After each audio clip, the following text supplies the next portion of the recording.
did not answer the second part of Doug's question about what would you do in Syria. What would you advise the new president to do in Syria? And I wondered if you'd answer that. Well, I don't think it's too late to impose a no-fly zone and to create a safe zone in northern Syria. And I think that's something that is urgent, because the longer we wait, the harder it will be, not easier. So I would encourage a new president to, to get to work on that immediately. Luckily, I think there's plenty of work been done inside the government on this, because as I said, I think most of the cabinet and sub-cabinet officials have entertained this notion and actually believe some version of it is necessary. And I think it's been really the president's resistance and reluctance that's kept it from happening. So I do think there are things that can be done. And I think once you've done that, then I do think you have more leverage with some of our other allies to get more deeply involved on the military side and provide some more support for an effort on the ground. I mean, you've got armies now on the ground, whether they belong to ISIL or Jabhat al-Nusra, and you can only defeat an army with an army. That's why the PYD militias have been so important in Syria, because they're the only effective force on the ground. And because the president, notwithstanding that all of his critics are warmongers who want to put lots of U.S. boots on the ground, if you don't want to have U.S. boots on the ground, you got to have somebody's boots on the ground. But they're not going to go there on their own. They're only going to go there if we create a framework in which they can operate.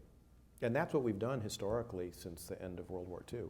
We've provided a framework for multilateral international action. That's what President Bush 41 did in the first Gulf War. And that's what we need to do again, I think. Which Republican candidate would you most like to see to get the nomination? I have advised most of the candidates. I've briefed personally almost all of them, with the exception of Mr. Trump and Governor Kasich.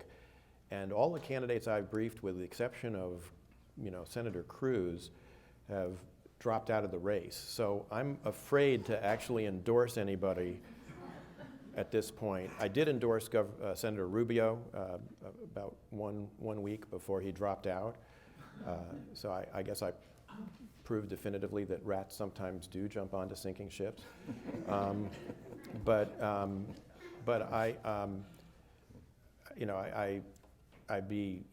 don't want to endorse Senator Cruz, because I think he's the only one who has an outside chance of derailing Donald Trump, and I wouldn't want to jeopardize that. So there really is no one?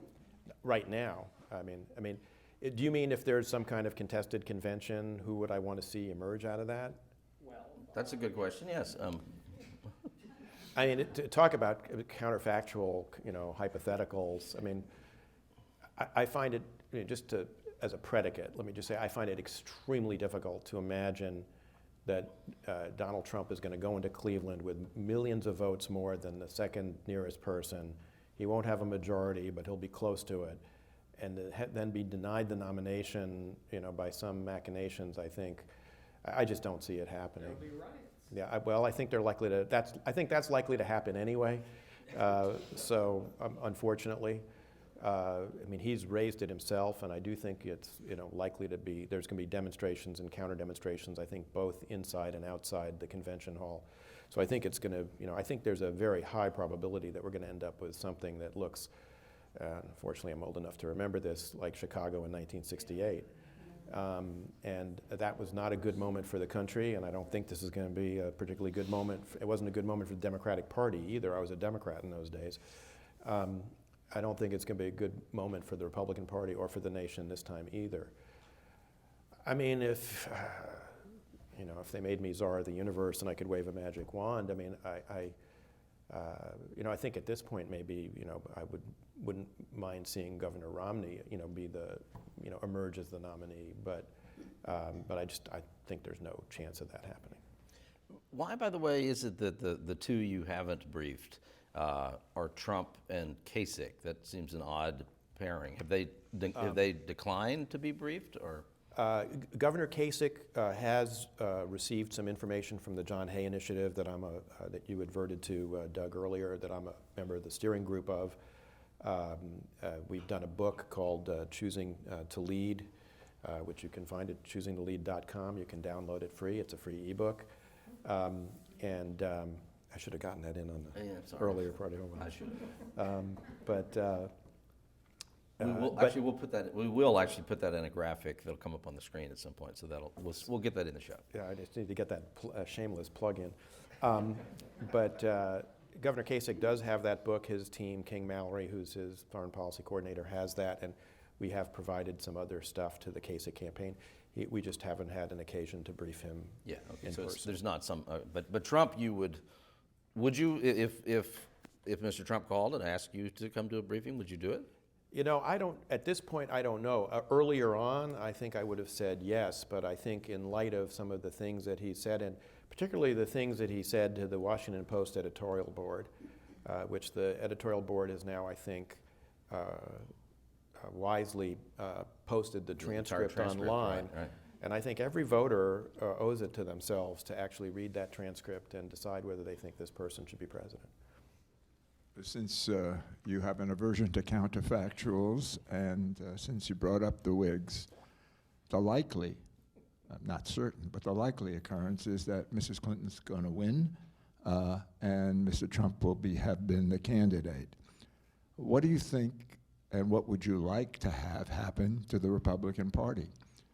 Are we going to see the birth of a new party, and the conventional, traditional Republicans, of which you stand as one, would be a different factor? I don't know which one will get the name Republican, but the point will be the same. So talk about what I think is the likely future. That is, Mrs. Clinton will win. That's what the polls show. And Mr. Trump will have been the face of the party. So it's an excellent question, to which I, as yet, have no good answer, I'm sorry to say. So I think, again, we've seen a kind of experiment or a test run, if you will, of this, which is what happened to the Republican Party in the state of California. When I was growing up, California was a highly competitive state. When I was growing up, there were both Republican and Democratic senators elected from the state of California, and the governorship would go back and forth between Democrats and Republicans. Today, California is a one-party state. It's not competitive at all, and it's worth reflecting on why that happened. And it happened because Pete Wilson, who was the then governor, associated the party so strongly with anti-immigrant sentiment that it became impossible for Republican candidates to become competitive in California. My fear is if Mr. Trump is the nominee, that is what is going to happen to the Republican Party nationally, and that the Republican Party will never again be competitive. The Republican Party was already facing very, very difficult, turbulent demographic trends. And I think it'll make it impossible to, navigate, those headwinds if that's what happens. I think the brand will be damaged, probably beyond repair forever. Now, what happens after that, I don't know, because unlike the 1840s and 50s, when our national political parties were really more congeries of local, state political parties than they were national organizations, the party organizations have been heavily nationalized now. They're heavily institutionalized. Ballot access is a much bigger problem. And, my concern would be that you'd have the Republican Party, quote unquote, it would become a zombie party, and it would, kind of struggle on for a while. It'll lose the House, it'll lose the Senate. But, it's really not a good thing for the country to not have two competitive political parties. I mean, that's the basis of democracy, is the potential for alternation of governance. And I've seen what happens in countries like Turkey, where you have no prospect of that, and it's really not pretty. And I think, and I'm someone who's always believed that American institutions are very, very resilient. And I tell my son that we survived James Buchanan, And he points out that that was after 600,000 people died, we survived him. So I'm not predicting anything quite as dire here, but I do think we're in for a very rough time here nationally if we don't have two competitive national parties. I just can't quite see right now how we get from the current circumstance to some successor party, and it may take longer than any of us would like, I'm afraid. Yeah, let's go to the man in the center there, but I want to follow up on that slide just for a second. I'm sorry. It strikes me that there's a tremendous amount of criticism right now in Democratic circles. Certainly, it's by far a minority, I think, but there's a strong criticism. For one, of the first Clinton administration, much sharper criticism of that period of time now among many Democrats, both in terms of the idea that the crime control bill's connection to mass incarceration, but also the general drift of the Democratic Party toward the center in terms of free trade agreements and such. Bernie Sanders obviously is a flaming critique of that entire approach. But you do get the sense that so much of the discontent in the country right now, as you alluded to at the very beginning, is related to this sense of income inequality, and which really boils down to poor and blue collar Americans of whatever color, but particularly white blue collar Americans who aren't accustomed to this sense of despair that many of them now feel, feeling like there is not a path ahead for them.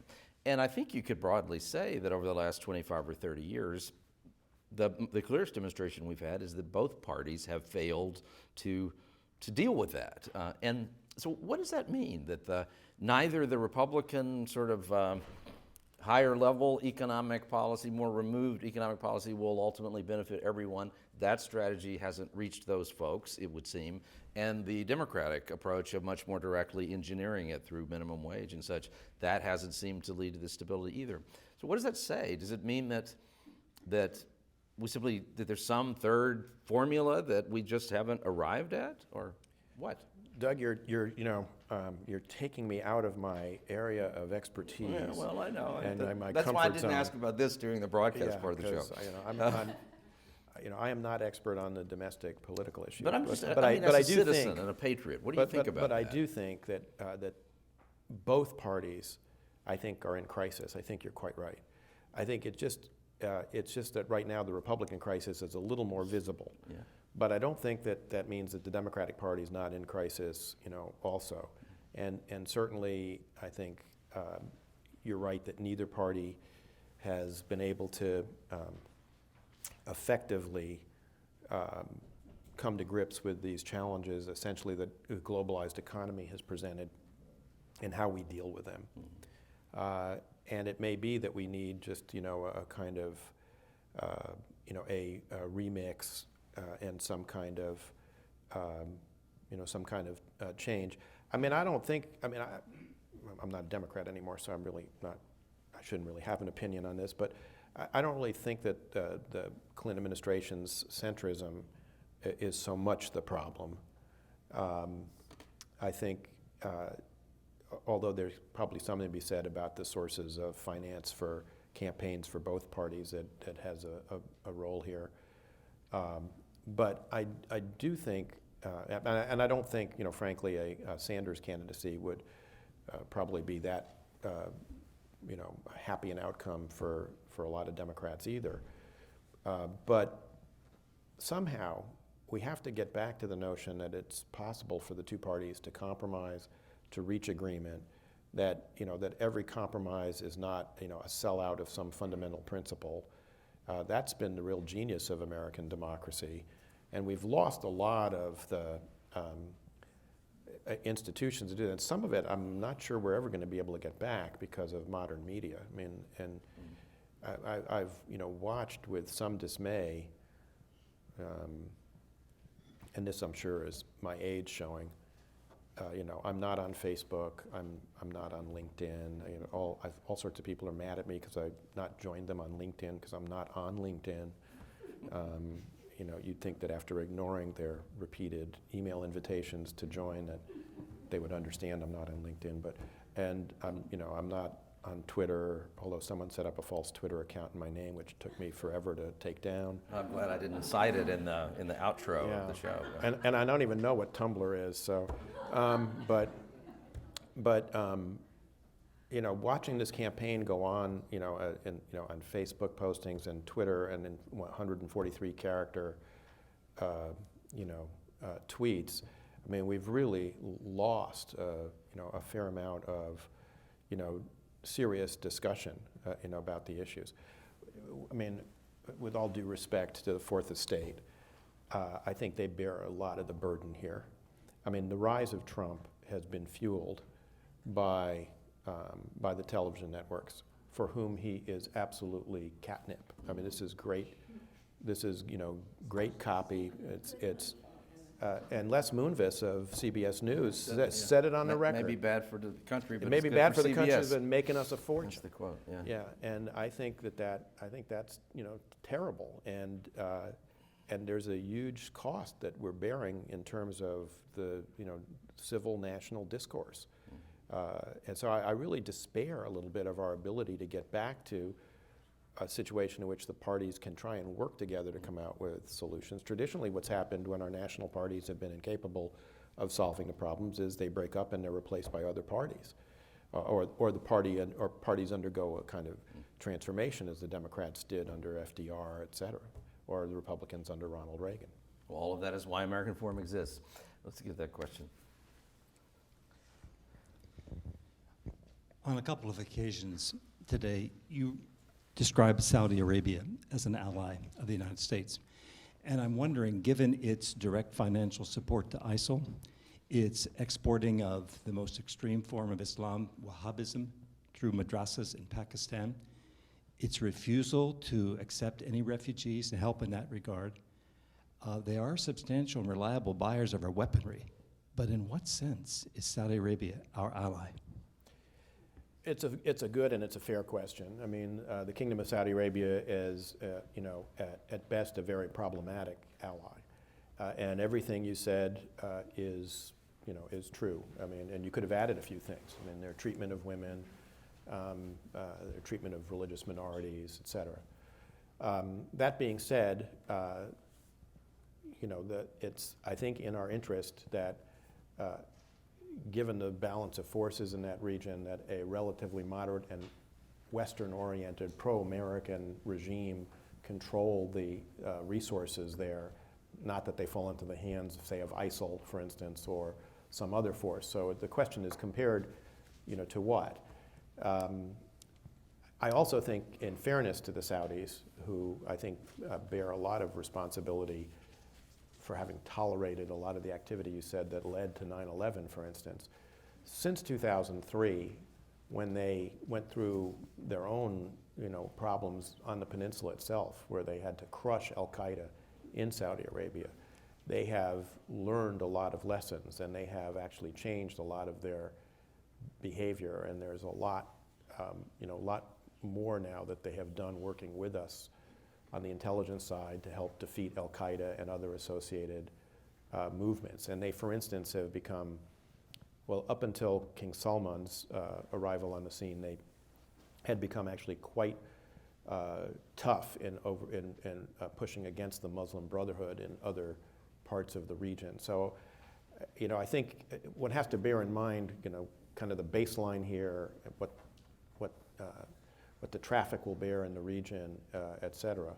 The good news about the new leadership is it does seem that, and I say this based on what I've heard from other colleagues, diplomatic colleagues in the Arab world, that King Salman and his son, who is the deputy crown prince, do seem to understand that the kingdom has to modernize and that it's going to have to change.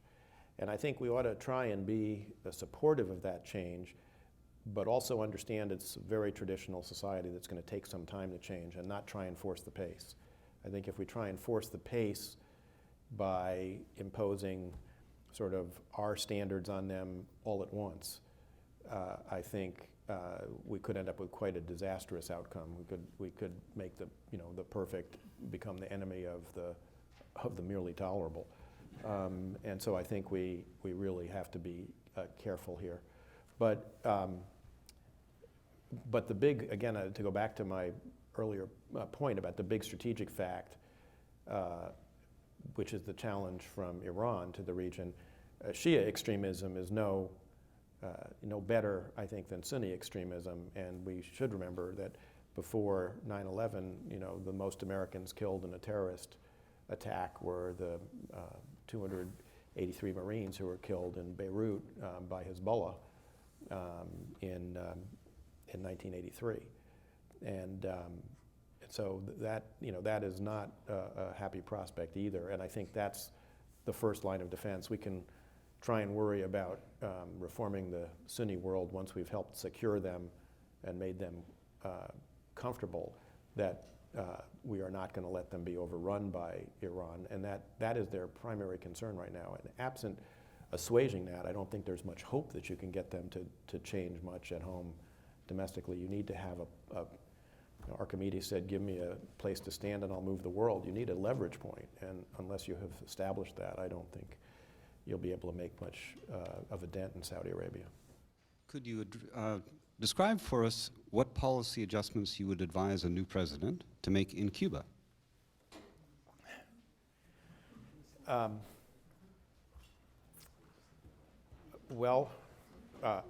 thought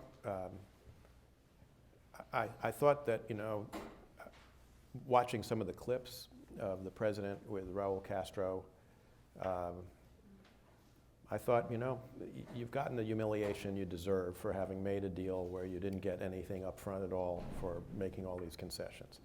And I thought it was particularly, a sad moment when Raul Castro tried to hold the president's hand up in the air, and the president's hand sort of went limp. I can't imagine that any of the president's advisors thought that that was a great moment in American diplomacy or a great image, to have here, in the United States. I think it's fine to say that the embargo probably has, outlived its usefulness, and that maybe other, policies ought to be, employed to try and open up Cuba and create a better environment for the Cuban people, and hopefully eventually bring about a rapprochement between the United States and Cuba. But to basically say we no longer believe that we ought to get rid of the last communist dictatorship in the Western Hemisphere, or the last dictatorship in the Western Hemisphere, as an objective of policy, and to make a lot of concessions. I mean, arguably, the situation since the opening to Cuba under this administration for Cubans has gotten worse in terms of freedom of expression. And you don't have to take my word for it.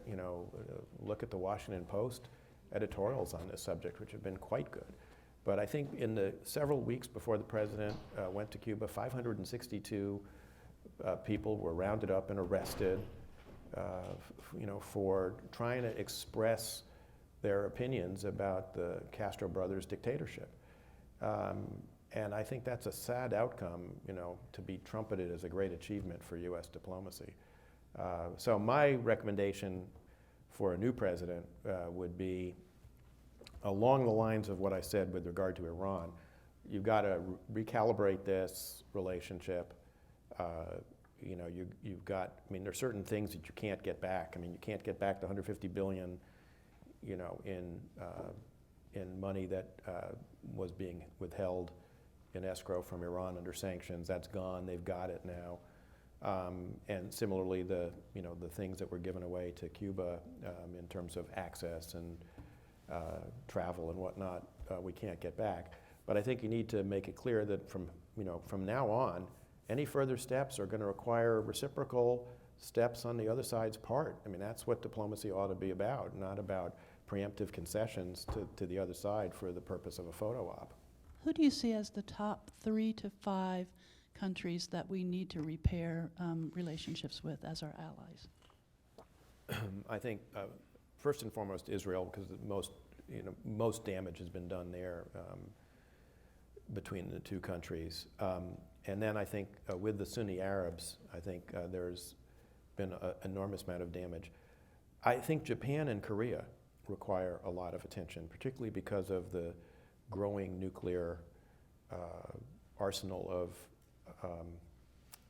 of the Democratic People's Republic of Korea.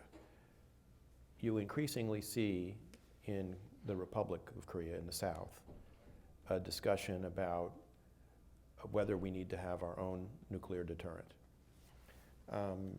It's not gotten as much attention because the Iran deal has, focused everybody's attention, and then for the last few months in the United States, we've been obsessed, understandably, with Donald Trump.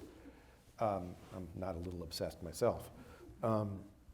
But I think, we may be missing something. I mean, we've spent a lot of time trying to shore up the non-proliferation regime by keeping Iran from busting out of it. But North Korea is already outside it. They were a signatory to the treaty. They've withdrawn. They've tested nuclear weapons in violation of their treaty obligations. And they're now building an arsenal that seems to be much larger, if you believe some of the projections, than anybody ever anticipated. The initial anticipation was, this is a poor country. It's repeatedly afflicted by famine. They're going to develop a couple of nuclear weapons so that they can deter the United States from using its overwhelming conventional power and overthrowing the Kim regime. And then they're going to stop. Now it looks like they're building maybe 100 nuclear weapons. They're building so many that they're going to rival the United Kingdom, perhaps, as a nuclear power. If we don't shore up that relationship with Korea, and maybe even think about putting nuclear weapons back on the peninsula, which I never thought I would say. I was in the Pentagon when we took them out in 1991. But I don't know that South Korea doesn't decide we have to have this to defend ourselves. If the U.S. isn't going to defend us, we're going to have to do it. And it won't be long. Japan could do this in 6 months if they wanted to. And at that point, that's the beginning of the end of the non-proliferation regime, which is one of the few and lasting successes of arms control that we've had since the nuclear era began in 1945. So I think, there's no, and I think, by the way, our European allies, although they're quiet about it, have also felt, dissed. And if they weren't before the president's interview with Jeff Goldberg, they are now, because he pretty much said they're all useless except for Angela Merkel, who may not be around that much longer. Well, I think we probably need to stop right there. Thank you very much.